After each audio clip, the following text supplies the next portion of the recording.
ইয়াতে মদৰ দোকান খুলিছে মদৰ দোকানতে ৰাইজে প্ৰতিবাদ কৰিছে আৰু ইয়াৰ যোন মাটি বাৰী মালিক আছিলে মাটি দিয়া মানুহে কৈছে আমি অস্থায়ী মানুহ কৈছে ই ঠাই মানুহ আমি বাহিৰগত মানুহ কৈছে আমি ক'ত বাহিৰগত মানুহ ইয়াত মদৰ দোকান খোলাৰ কাৰণে আপোনালোকৰ অসুবিধাটো কি অসুবিধা মানে ল'ৰা ছোৱালী স্কুলৰ ওচৰতে আছে হায়াৰ ছেকেণ্ডেৰী বনি আছে এইফালে সৰু স্কুল আছে ল'ৰা ছোৱালী সোমবাৰৰ দিনত ইয়াতে অহা যোৱা অসুবিধা দুই চাইডে দোকান ভাড়া লৈ মানুহ একদম ভিৰ হা মদৰ দোকান দেখোন টাউনৰ উলিয়াই গুলিয়াই আছে তাত তো কোনো ধৰণৰ গ'লে তাত মদৰ দোকানৰ ওচৰতে স্কুল নাই তাতো লাইচেঞ্চ আছে মদৰ দোকান মদ খোৱা মানুহলৈ আগত চৰকাৰে লাইচেঞ্চ দিছে এতিয়াতো লাইচেঞ্চ দিয়া নাই গুৱাহাটী নগাঁও দাই এৰিয়া আছিলে অপাৰ আসামৰ মাত্ৰ বগানীয়া কাৰণে ৱাইনচাম হেৰি মদৰ মহল আছিলে মই জানো নাই গুৱাহাটী নগাঁও একদম দাই এৰিয়া আছিলে লাইচেঞ্চ মানে মদৰ দোকান হেৰি দোকানে যাবই নোৱাৰে এতিয়া আৰু খোলা কৰি দিছে ইহঁতৰ লাইচেঞ্চ কৰিহে মদৰ দোকানটো কৰিছে চাগে লাইচেঞ্চ কৰি কৰিছে জগা আছে না এইটো স্কুলৰ ওচৰত ৰাইজৰ অসুবিধাৰ কাৰণে অলপ দূৰত লাইচেঞ্চ ল'ব লাগিছিলে জগা চাই বিচাৰিছিলোঁ আমি খালি শিফটিঙে বিচাৰিছিলোঁ ইয়াৰ পৰা ৱাইন শ্বপখন উঠি যাব লাগিব সেইটো কথা আমি বিচৰা নাছিলোঁ আমি বিচাৰিছিলোঁ যে ইয়াৰ পৰা শিফটিং কৰাই দিয়ক ইয়াৰ পৰা অলপ দূৰলৈ আঁতৰলৈ লৈ যাওক কিয়নো এইটো ৩-৪খন স্কুল থকাৰ মাজমজিয়াত যিখন এখন চেণ্টাৰ যোন চেণ্টাৰৰ কাষেদি আমি বজাৰলৈ সোমাই যাব লাগিব গতিকে আমি এই স্কুলখনৰ মাজমজিয়াত আমি এই শিফটিংখন বিচৰা নাছিলোঁ বৰ্তমান এতিয়ালৈকে আমি কোনো সমাধান পোৱা নাই যোৱাকালি আমি ডিএছআৰ তাত গৈছিলোঁ তাত যাওঁতে কিছু আমি সমাধান পাম বুলি আমি আশাত আছিলোঁ কিন্তু বৰ্তমান এতিয়ালৈকে আমি কোনো সমাধান পোৱা নাই এজন ব্যক্তিক ইতিমধ্যে প্ৰতিবাদস্থলীৰ পৰা আৰক্ষী আটক কৰিছে হয় তেখেতৰ কৰিছে এতিয়া তেওঁৰ মানে ছাৰসকলৰ কেনেকুৱা কি আছিলে মই সেইটো সময়ত নাছিলোঁ সেই জেগাত মই অলপ ছাইডত আছিলোঁ গতিকে ছাৰ এতিয়া লৈ গৈছে হ'ব নালাগে আৰু তেওঁলোকে আচলতে ৱাইন শ্বপখন বন্ধ কৰাৰ কথা ইয়াত কোনো কালে কৈ অহা নাই ইয়াৰ পৰা খালি স্থানান্তৰিত কৰাৰ কথাহে খালি কৈছিলে আৰু আমি দল সংগঠনেও এটাই দেখিছিলোঁ যে ছাত্ৰ ছাত্ৰীৰ শৈক্ষিক ভৱিষ্যতৰ কথা চিন্তা কৰি আমিও ছাত্ৰ সন্থাৰ পৰা বুলি আমি বিভিন্ন দল সংগঠন আমি ইয়াত আছোঁ সকলোৱে এটাই কথা যে এই ৱাইন শ্বপখন শৈক্ষিক পৰিৱেশ বিনষ্ট নোহোৱাকৈ ছাত্ৰ ছাত্ৰীৰ সুৰক্ষিত ভৱিষ্যতৰ কাৰণে ইয়াৰ পৰা স্থানান্তৰিত কৰিব লাগে আমাৰ দাবী এইটোৱে আৰু ৰাইজৰ লগত ছাত্ৰ সন্থা সদায় আছে আমি সদায় থাকিম স্কুল মদৰ বিপণীখন হ'ব লাগে বুলি যি হিচাপত ইয়াত প্ৰশাসনৰ বিশেষকৈ আবকাৰী বিভাগৰ যিটো নিয়ম নীতি তেওঁলোকে দেখুৱাই আছে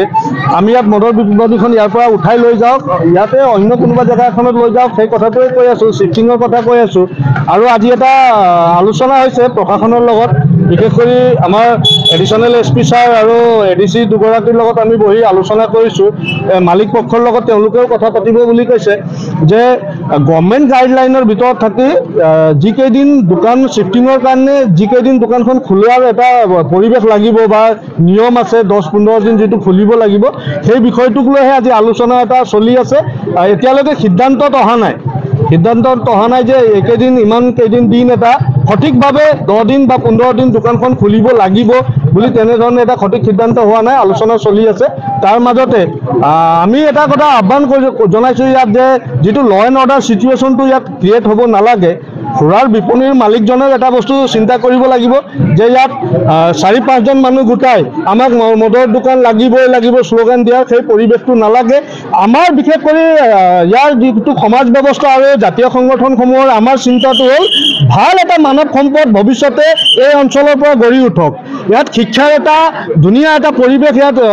ওলাই পৰক যাতে ভৱিষ্যতে কণ শিশুসকলে ভালদৰে পঢ়ি মেলি কোনোবা এজন ডক্টৰ ইঞ্জিনিয়াৰ ইয়াৰ পৰা ওলাওক ভাল প্ৰশাসনিক বিষয়া ওলাওক সেই চিন্তাৰে আমি এই মদৰ বিপণীখনৰ এটা বিদ্যালয়ৰ কাষৰ পৰা উঠাই লৈ যাবলৈ আমি শ্বিফটিঙৰ কাৰণে এটা অনুৰোধ ৰাখি আমি প্ৰশাসনক ধাৰাবাহিকভাৱে স্মাৰক পত্ৰ দি আহিছোঁ আৰু এটা কথা স্পষ্ট ইয়াত পৰিৱেশটো বিনষ্ট কৰাৰ ক্ষেত্ৰত কোনো আগবাঢ়িব নালাগে প্ৰতিবাদকাৰীক আটক কৰিছে সেই কথাটো আহিছোঁ এজন প্ৰতিবাদকাৰীক আটক কৰিছে আমি প্ৰশাসনৰ লগত ইতিমধ্যে আলোচনা কৰিছোঁ পুলিচ প্ৰশাসনৰ লগত আৰক্ষী প্ৰশাসনৰ লগত তেখেতসকলে কৈছে যে তেওঁক এৰি দিয়া হ'ব অকণমান পিছতে এৰি দিয়া হ'ব বুলি কৈছে গতিকে আৰু এটা আপোনালোকে এৰি আহক ঠিক প্ৰতিবাদ বুলি নহয় আমাৰ যিহেতু নৰ্মছৰ ভিতৰতে পৰিছে যেনেকৈ নৰ্মছটো থাকিব লাগে তেনেকৈ দোকানখনতে আমি সেইকাৰণে কৈছোঁ যে ঠিক আছে হায়াৰ অথৰিটিক আমি জনাম কিটো পৰিস্থিতিত এই দোকানখন মানে এতিয়া ৰাইজৰ অলপ চেণ্টিমেণ্টত লাগিছে অলপ চিফ্ট কৰিব পাৰি নেকি যিটো তেওঁলোকে ধৰক আমাক এখন মেমৰেণ্ডামো দিছে আগতেও আৰু এতিয়াও আকৌ দিব বুলি কৈছে গতিকে সেই কথাখিনি আমাৰ এক্সাইজৰ ৰিপৰ্ট সহ আমি নিশ্চয় হায়াৰ অথৰিটিক জনাম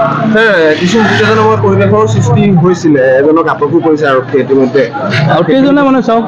হঠাৎ এটা প্ৰতিবাদ কৰিছে কোনো পাৰ্মিশ্যনো নাই এনেকুৱা ধৰণৰ ক্ষেত্ৰত আমি ৰাইজসকলক কৈছোঁ যে আমি যিহেতু আলোচনা কৰি আছোঁ ইয়াত প্ৰতিবাদৰটো কথাটো তেনেকুৱা থাকিব নোৱাৰে যিহেতু এইটো নৰ্মছৰ ভিতৰতে আছে আৰু আমি দুজনকৈ এডিচিও আহিছোঁ দুজনকৈ এডিশ্যন এছ পি আহিছে গোটেইখিনি আহি আমি ইয়াত উপস্থিত হৈছোঁ যাতে এটা সমিল মিলি আলোচনা কৰি এটা সুস্থ এটা সিদ্ধান্ত হয় আৰু সেইমতেই আমি আচলতে কথা পাতিছোঁ তাৰ মাজত বাহিৰৰ পৰা কোনোবাই যদি অলপ ইনচাইটিং কথা অলপ টোন কাটি বা বেলেগ ধৰণে কথা কৈ থাকে তো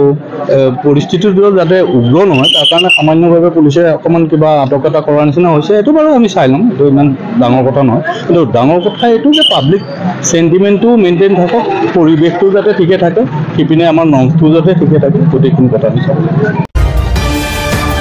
Assam Focus.